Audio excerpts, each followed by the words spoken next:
secours! Aidez-moi!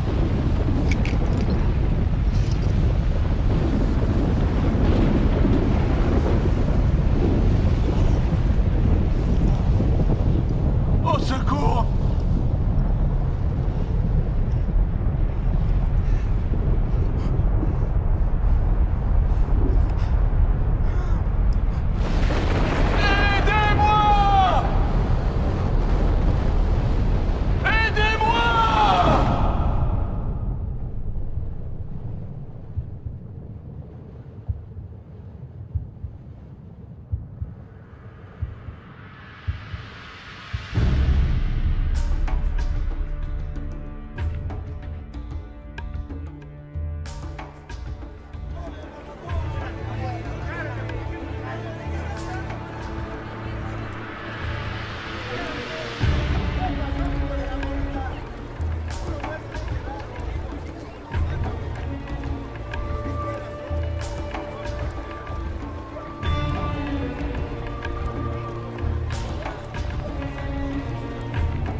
L'aumône.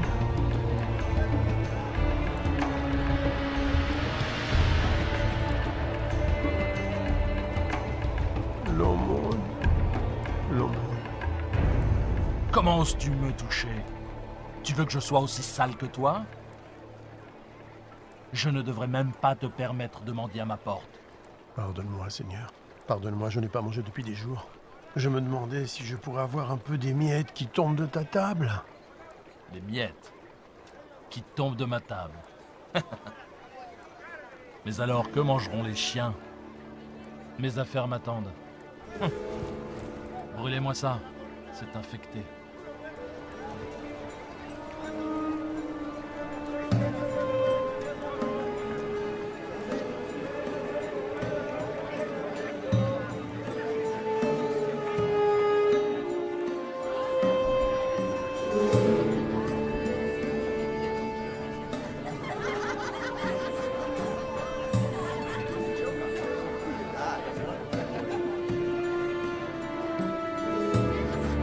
Le voilà, enfin!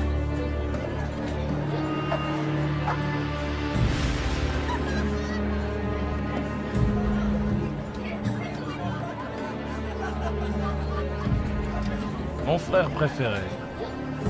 Que me veux-tu cette fois? Nous avons dépensé sans compter. Je le vois bien. Il y avait un homme riche qui était vêtu de pourpre et de fin lin et qui menait joyeuse et brillante vie. Un pauvre, nommé Lazare, était couché à sa porte, couvert d'ulcères et désireux de se rassasier des miettes qui tombaient de la table du riche.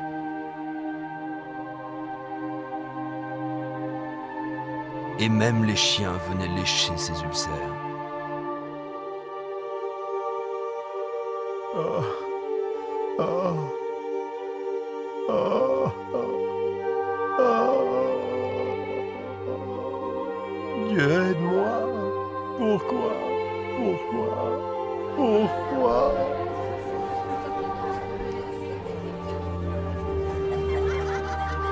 Et le moment fut venu pour les deux hommes de mourir et de passer de cette vie à l'autre.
Aidez-moi!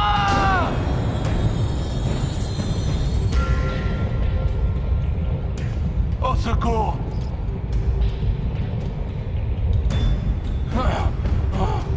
Aidez-moi! Ah!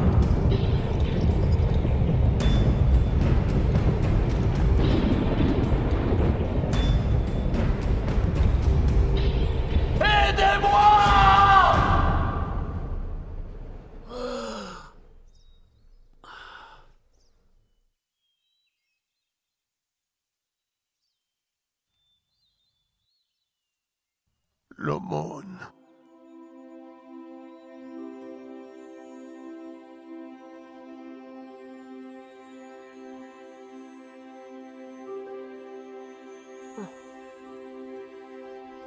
Bienvenue. Père Abraham. Oui. Oui, je suis Abraham. Ah, Bienvenue au paradis. paradis. Oui, Lazare. Paradis!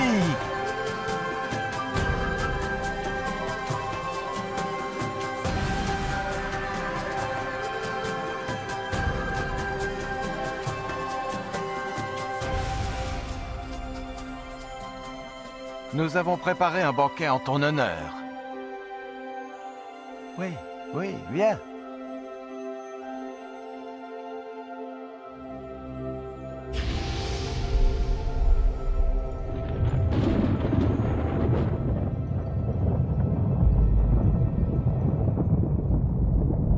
Père Abraham!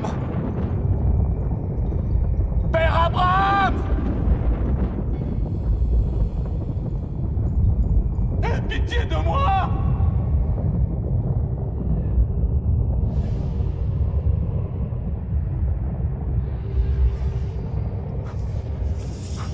Je t'ai vu avec Lazare!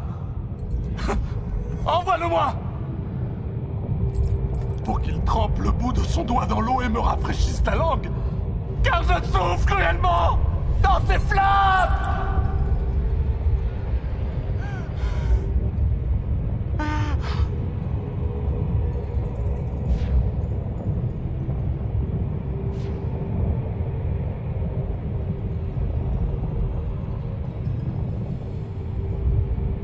Fils, souviens-toi que tu as reçu tes biens pendant ta vie.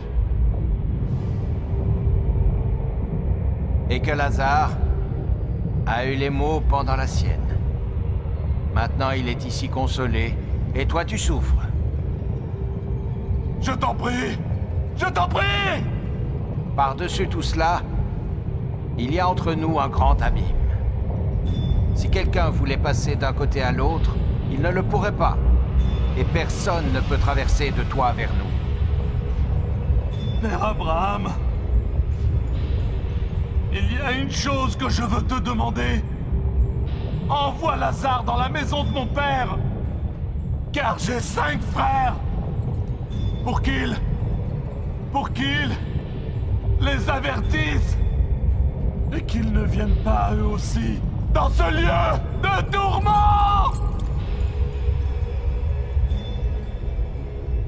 Ils ont Moïse. Ils ont les prophètes. Laisse tes frères les écouter. Non. Non. Mais si quelqu'un des morts va vers eux,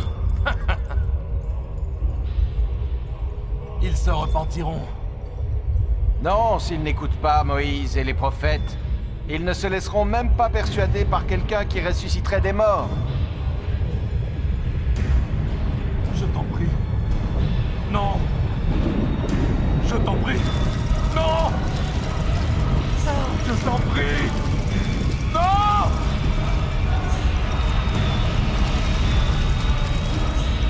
Non. Non.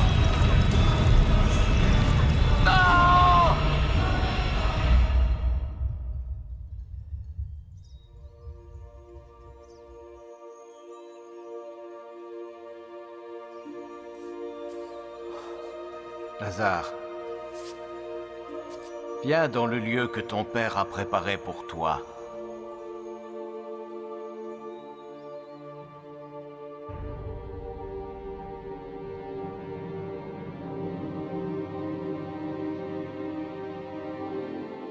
Maintenant, nous pouvons diviser ses biens.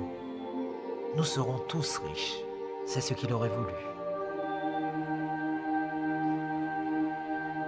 Où crois-tu qu'il soit maintenant? Il était riche dans cette vie. Je suis sûr qu'il l'est aussi dans l'autre.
Je suis Lazare, dont parle la Bible.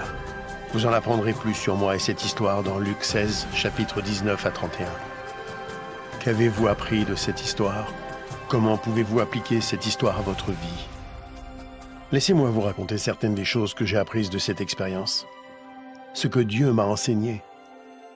J'étais un homme très pauvre. En fait, j'étais tellement pauvre que j'en étais malade, que je n'avais personne pour s'occuper de moi.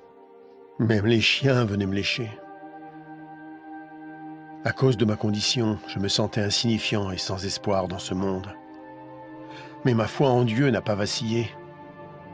Et à ma grande joie, lorsque j'ai ouvert les yeux au paradis, j'ai appris que je n'étais pas insignifiant pour Dieu. Il connaissait toutes mes pensées. Il savait même combien j'avais voulu rencontrer Abraham. Alors il l'a envoyé, lui Abraham, pour m'accueillir et me souhaiter la bienvenue. Lorsqu'Abraham, le père de notre foi, m'a salué, je fus envahi par la joie. Comment un tel homme béni de Dieu pouvait-il s'intéresser à moi? Apparemment abandonné de Dieu et sans utilité. Vous êtes-vous déjà senti ignoré, oublié, insignifiant? Dieu ne vous a pas oublié. Où que vous soyez, qui que vous soyez, quels que soient vos problèmes, j'ai appris que personne n'était oublié de Dieu. Mon histoire prouve que rien ne peut nous séparer de l'amour de Dieu. Le riche était dominé par sa richesse, son influence et le luxe. Il traitait mieux ses animaux de compagnie que moi. Il aimait les biens de ce monde et en a profité pendant toute sa vie. Il y avait des jours où je me demandais si Dieu savait qu'il n'était même pas prêt à m'accorder les miettes qui tombaient de sa table. Je sais maintenant que Dieu regardait. Le riche n'avait jamais perdu sa fierté et son arrogance, même en enfer. Avez-vous remarqué qu'il a demandé que je le serve parce qu'il avait l'habitude d'être servi? L'enfer est plein de gens qui veulent être servis. Mais parce qu'il avait été servi sur terre, Abraham lui a dit qu'il avait déjà bénéficié des plaisirs et qu'ils étaient terminés.